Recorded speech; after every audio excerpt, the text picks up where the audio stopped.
routines have completely changed. All you can do is stay home and stay focused. Read, watch lots of movies, but happy movies.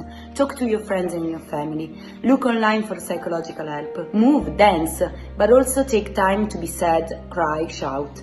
Do nothing all day. Pause. Don't think about the things that you are missing, but about those that are waiting for you. And think about this. You can be a hero in your pajamas.